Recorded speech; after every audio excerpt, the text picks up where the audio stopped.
بسم اللہ الرحمن الرحیم جی. اللہم صلی وسلم وبارک علی نبینا محمد وعلی آلہ وصحبہ اجمعین.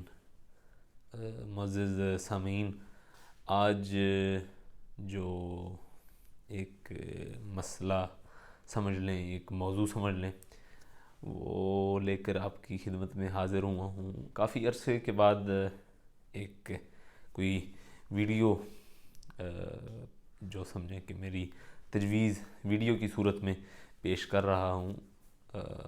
اکثر میں تحریر آج پر اس پر زور دے رہا ہوں آج کل، تحریر پر، اور تقریر جو ہے وہ خاصی کم ہو گئی ہے. خیر، آج کا جو موضوع تھا وہ تھوڑا سا اس قسم کا تھا کہ میں تھک گیا تھا لکھ کے. پھر میں نے سوچا کہ نہیں، ویژول باتیں کرتے. آج میں یہاں شام اسلام آباد میں ایک جگہ پر تھا، تو وہاں پتہ چلا کہ پاکستان کے انتہائی شمالی علاقے گلگت بلتستان کے اندر ایک واقعہ ہوا ہے، جس کے اندر مسافر وین کے اوپر نامعلوم افراد نے، شاید ان کا کچھ پتہ بھی چلا ہے، انہوں نے فائرنگ کی، اور اس کے نتیجے میں بچوں، بوڑھوں، عورتوں سمیت کوئی 7 کے 8 افراد وہ شہید ہو گئے. بہت افسوسناک بات ہے. ابھی میں اپنے ماموں صاحب کو یہ بات بتا رہا تھا تو وہ فرما رہے تھے کہ ہم نے تو ایسی کوئی بات بھی نہیں سنی، اتنا بڑا واقعہ ہوا ہے. تو یہ میڈیا فیلئر بھی ہے ایک قسم کا، کہ کوئی یہ چونکہ کسی اداکارہ کی کوئی سالگرہ نہیں تھی، یہ ان کی کوئی جو ہے ان کی فوتگی نہیں تھی، جس کی وجہ سے ہیڈ لائنز میں یہ نہیں آ سکی یہ بات. یہ عام لوگ تھے، یہ سادہ شریف سے لوگ تھے، اور گلگت بلتستان جیسے کہ دور دراز علاقے سے تھے، اس لیے ان کو کوئی کوریج نہیں ملی. خیر، یہ میرا موضوع نہیں ہے. میرا موضوع یہ ہے کہ میں نے جو اس کے متعلق بات چیت کی ہے اپنے گلگت کے دوستوں سے، وہ کہتے ہیں کہ یہ ایک فرقہ وارانہ قسم کی واردات ہے. تو اللہ کرے ایسا نہ ہو، ابھی تک انویسٹیگیشن ہوں گی. لیکن کل شور کوٹ کے اندر ایک واقعہ ہوا ہے جی، کل ہوا ہے کہ پرسوں ہوا ہے، یا اس سے پہلے ہوا ہے، مجھے نہیں معلوم، لیکن اس کی ویڈیو آئی ہے کہ ایک شخص نے ایک آدمی کو کلہاڑیوں کے وار سے ذبح کر دیا، اس کا گردن کاٹ دی. جی مسئلہ کیا ہے جی؟ اس نے جی کوئی ہمارے عقیدے کے مخالف بات کی ہے، اس پر ہمیں ناگوار گزری ہے یہ بات. ٹھیک ہے، تو جو میں بات کرنا چاہ رہا تھا وہ یہ تھی کہ ہم 21ویں صدی میں بھائی جان آ گئے ہیں. ہم دین محمدی صلی اللہ علیہ وسلم کی روح سے اور مزید کتنا دور جائیں گے؟ ہم اپنوں کا کب تک جو ہے وہ خون بہاتے رہیں گے؟ اللہ کرے کہ وہ فرقہ وارانہ واردات نہ ہو جو گلگت میں ہوئی ہے. لیکن ہمیں پتہ ہے، وی نو کہ بغداد کا ڈکلائن جو ہوا 7ویں صدی ہجری کے اندر ہلاکو خان کے وہ کیا کہتے ہیں ہاتھوں، فال آف بغداد ہوا. بیسیکلی خلافت عباسیہ کے پاس کیا فوج نہیں تھی، but they were weak because of sectarianism. 17 lakh افراد قتل ہوئے، کروڑوں ہماری کتابیں جلیں، اور ان میں شیعہ کی بھی تھی، سنی کی بھی تھی، سب کی کتابیں تھیں، سارے قتل کیے گئے. انہوں نے تو نہیں پوچھا، ہلاکو خان کی فوج نے بالکل بھی نہیں پوچھا کہ جی ہاں جی آپ سنی ہیں، آپ شیعہ ہیں، آپ کیا ہیں، آپ غیر مقلد ہیں، آپ کیا ہیں. نہیں پوچھا، سب کو قتل کر دیا، ختم کر دیا. یہ پہلا واقعہ نہیں، اس سے پہلے قتل کر رہے تھے ہم ایک دوسرے کو. چنگیز خان کی جو اولاد تھی اور جو وہ خود تھا منگول، میرے خیال میں بحیثیت مجموعی جتنا فساد فی الارض شیعہ اور سنی فرقہ وارانہ فسادات کی وجہ سے ہوا ہے، اتنا وہ منگول بھی بیچارے نہیں کر سکے.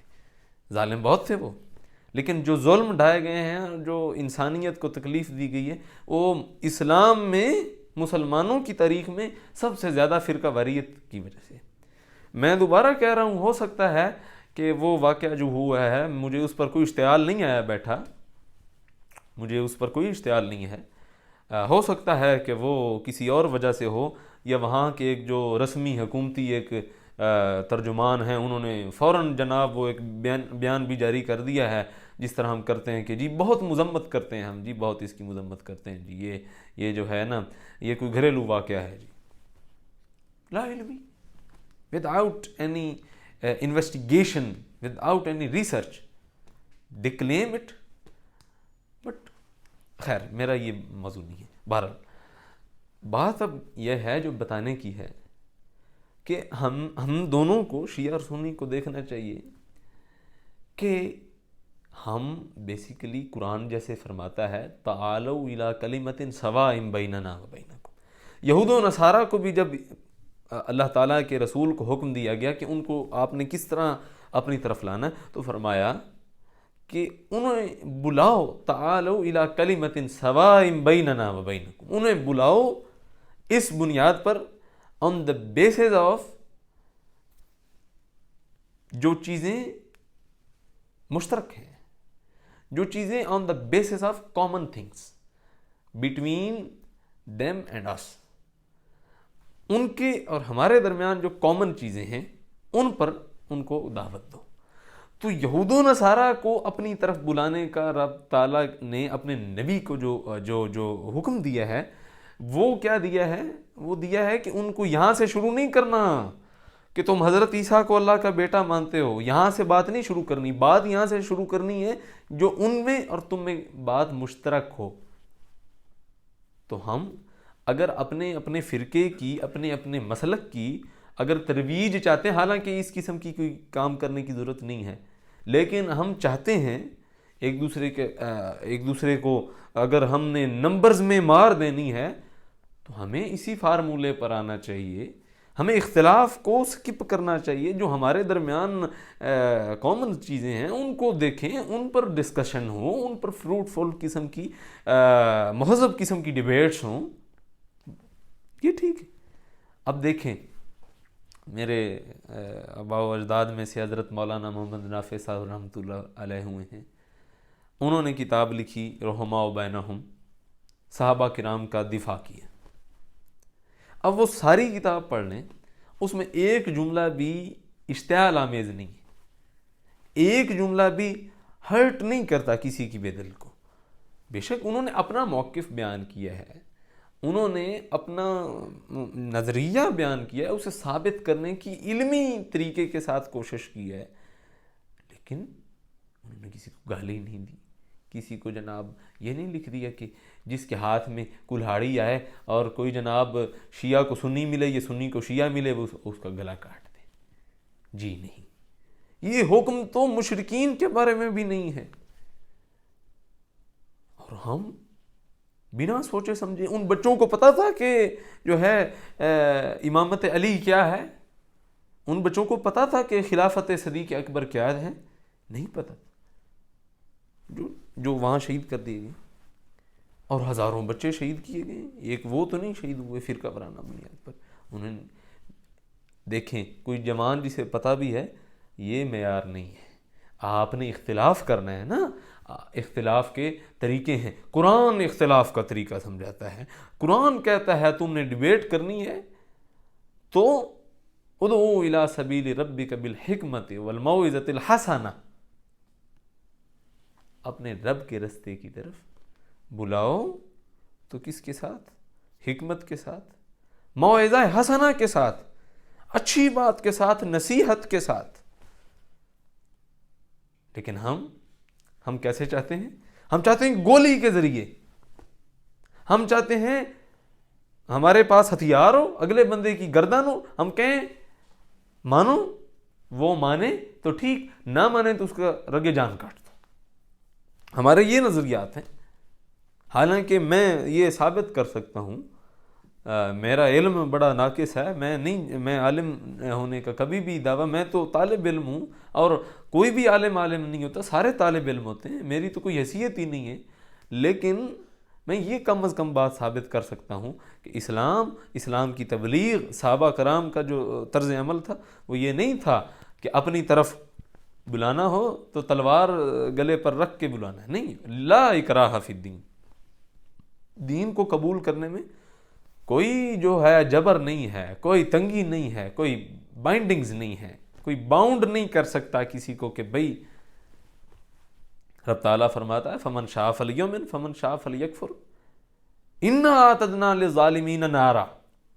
یہ نہیں فرمایا کہ تم لوگوں نے نار تیار کی ہے, فرمایا جس کا میں نے ہدایت دے دی ہے, جس کا دل کرے وہ مانے, جس کا دل کرے نہ مانے. اب اس کو سزا کس نے دینی ہے؟ انا اعتدنا, ہم نے تیار کیا ہے, تمہارے کام کا نہیں ہے لوگوں, یہ تمہارا فرض نہیں ہے کہ تم شروع کر دو. باقی رہ گئی بات توہین صحابہ کی, توہین رسالت کی. تو اگر کورٹس ہمارے پاس موجود ہیں, میں بھی ایک قانون کا طالب علم ہوں, کورٹس ہمارے پاس موجود ہیں, ہم ایک دفعہ جائیں تو صحیح, کورٹس کا دروازہ کھٹکھٹائیں تو صحیح. جو ہم نے سوسائٹی پر برڈن ڈالنا ہے وہ برڈن کورٹس پر ڈالیں. وہ جو ہے وہ بات جو آپ اپنی بات منوانا چاہتے ہیں کورٹس کے ذریعے منوائیں نا. وہ اب سوال کوئی کرے گا جی وہ یہ جی کسی کو کبھی سزا نہیں ہوئی. میرے بھائی سزا نہیں ہوئی نا تو ریفارمز کرنے کی ضرورت ہے. اگر سر میں درد ہے تو پیناڈول لیں, کوئی سر درد دور کرنے والی دوائی لیں. سر کو کاٹیں تو نہ نا یار, سر میں درد ہے نا, سر کو کیوں کاٹتے ہیں؟ سر کو یہ درد کو صحیح کریں. ٹھیک ہے, جو ڈرا بیکس ہیں, جو ویکیومز ہیں, جو فلاز ہیں, انہیں بھرنے کی کوشش کریں, انہیں جوڑنے کی کوشش کریں لیگل طریقے کے ساتھ, قانونی طریقے کے ساتھ, جو ہماری ذمہ داری ہے, جو ہمارا فرض ہے. یہ تو کوئی بات نہیں ہے نا کہ جو آئے, جس کے ہاتھ میں ہتھیار آئے, جس کے بازو میں طاقت ہے, وہ جناب خود قاضی بن جائے اور یہ وہ کر دے.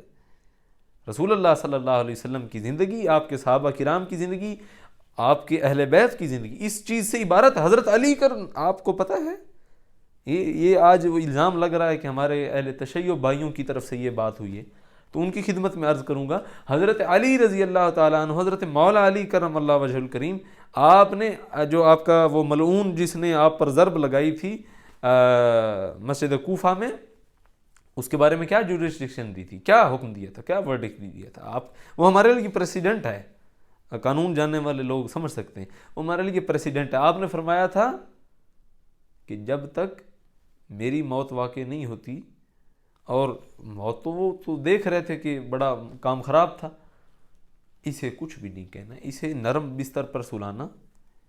اگر اللہ کریم کی خاطر و اللہ کریم کی رضا سے بچ جاؤں تو اس کا قتل جو ہے نا حق نہ ہو. ایسا عدل آج ہم کیا کرتے ہیں, ہم کیا, اور تھرو پراپر وہ جوڈیشل سسٹم اس کے ذریعے ہوا تھا وہ, ہم کیا کرتے ہیں, بس کوئی نام لے صحیح, بس اس کے اختلاف جو سن نہیں سکتا اٹ مینز وہ جھوٹا ہے. میں اپنے اہل سنت بھائیوں سے بھی عرض کروں گا, حضرت عثمان کا کیا رویہ تھا بلوائیوں کے ساتھ, جنہوں نے مدینہ تو نبی کی حرمت کو پامال کیا تھا. آج ہم اسے کسی اور کانٹیکسٹ میں دیکھتے ہیں, لیکن وہ رویہ ہر معاملے میں قابل تقلید ہے. اگر صحابہ کرام کا ہم دفاع کرتے ہیں تو اٹ مینز کہ we must follow their precedents, their verdicts, their examples, practical examples, we must follow them. میں بات لمبی نہیں کرنا چاہ رہا تھا, لیکن یہ آج میں نے سوچا کہ کوئی احباب کی بارگاہ میں عرض کروں کہ ہم کس طرف چل پڑیں. یہ کوئی پتھر کا دور ہے, یہ تو اسلام کی ضیاء پاشیوں کا دور ہونا چاہیے تھا. اسلام نے جو سورج طلوع کیا تھا, ہم نے اس کے سامنے فرقہ واریت کی فیکٹریوں سے دھواں نکال کر اس کے سامنے بادل پھیلا دیے. وہ اب بندے کو پتہ ہی نہیں ہے کہ جی کون سا فرقہ صحیح ہے اور کون سا فرقہ نہیں صحیح. وہ بھئی جو بھی ہے, جو بھی فالو کر رہا ہے, آپ کا اس کے ساتھ اختلاف ہے, آپ لکھیں, آپ بولیں انداز کے ساتھ, اپنے شائستگی کے ساتھ, اپنے موعظہ حسنہ کے ساتھ جو قرآن نے حکم دی ہے. اگر آپ سمجھتے ہیں کہ آپ کا فرقہ, آپ کا رستہ, آپ کا جو ہے وہ جو منہاج ہے, آپ کا جو منہج ہے وہ اکارڈنگ ٹو قرآن اینڈ سنہ ہے اور وہی وے آف گاڈ ہے, دین جو گاڈ نے آپ کو بتایا ہے کہ کس طرح اپنے رستے کی طرف لانا ہے, تو موعظہ حسنہ کے ساتھ, حکمت کے ساتھ, تدریج کے ساتھ, محبت کے ساتھ لے کر آئیں. گولیوں سے کوئی نزدیک نہیں آئے گا. نوجوان نسل مذہب سے کیوں نفرت کر رہی ہے؟ مذہب میں کوئی حیثیت مجموعی کوئی بحیثیت مجموعی بھی بحیثیت انفرادی بھی کوئی برائی نہیں ہے، مذہب نے کہیں بھی نہیں کہا. قرآن تو کہتا ہے کہ انسان کا قتل کرنا انسانیت کے قتل کے برابر ہے. تو یہ تو بہت سوچنے کی بات ہے. بہرحال ہمیں جو ہمارے دین کے جو اپنے آپ کو ذمہ دار سمجھتے ہیں، میں ان کی بارگاہ میں میری ان کے سامنے کوئی حیثیت نہیں ہے. میں بالکل ایک عام سا آدمی ہوں. میرا کوئی بھی علماء کے ساتھ کوئی جھگڑا نہیں ہے کوئی، اور شاید ابھی کمنٹس پر مجھ پر بھی یالہ باری گولہ باری شروع ہو جائے، لیکن میں گولہ باری کو جو ہے کوئی سمجھتا نہیں ہوں، چونکہ نہ ہی ہمارے بزرگوں نے، نہ ہمارے اسلاف نے، نہ ہی ہمارے نبی نے تنقید کو گالی نہیں سمجھا. ہاں کوئی گستاخی کرتا ہے تو اسے پھر سمجھانا چاہیے. تنقید means criticism means to argue. یہ نہیں ہے کہ وہ کوئی جناب آپ کے نقطہ نظر 1+1 جو ہے وہ 2 ہیں، تو کوئی اگر کہتا ہے کہ 1+1 برابر ہیں 3 کے، آپ کہیں اپنی دلیل لے کر آئیں. یہ نہ کہنا کہ جی بس اب جو ہے نا آپ اسے پھانسی دے دو جی سے. نہیں.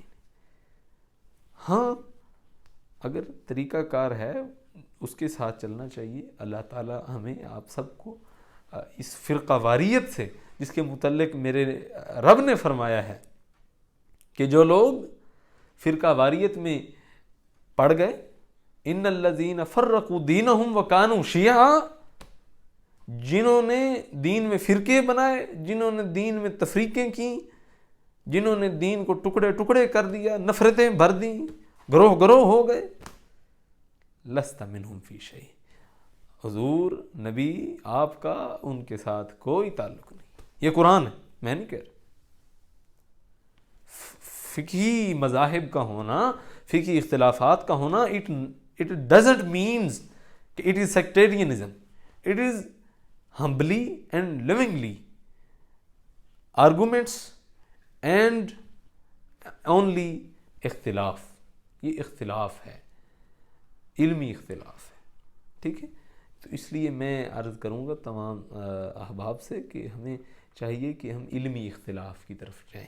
اگر ہم ڈیبیٹ میں جانا چاہتے ہیں تو ڈیبیٹ کی بھی ہمارے سامنے موجود ہیں، مناقشات ہمارے پاس موجود ہیں جو اسلاف نے کیے ہیں آپس میں. امام ابن حجر اور امام بدر الدین عینی کا آپس میں ایک بہت مشہور فتح الباری اور عمدۃ القاری کے اوپر ایک بڑا ایک مزیدار قسم کے مناقشات ہیں. دیکھ لیں، کوئی گالی نہیں ہے، کوئی گلوچ نہیں ہے، کوئی گریبان نہیں پھاڑ رہے، لکھ رہے ہیں، اس کو بتا رہے ہیں کہ میرا یہ موقف ہے، میرے پاس یہ دلیل ہے، تمہارا موقف یہ ہے اور یہ اس طرح غلط ہے. بس ٹھیک ہے، دیٹس آل. عوام پر چھوڑ دیتے ہیں. یہ نہیں کہا کہ وہ کافر ہے یہ میں نہیں. اللہ تعالی ہمیں اس بات کو سمجھنے کی اور اس بات پر عمل کرنے کی توفیق عطا فرمائے. بہت شکریہ جی. وآخر دعوانا الحمدللہ.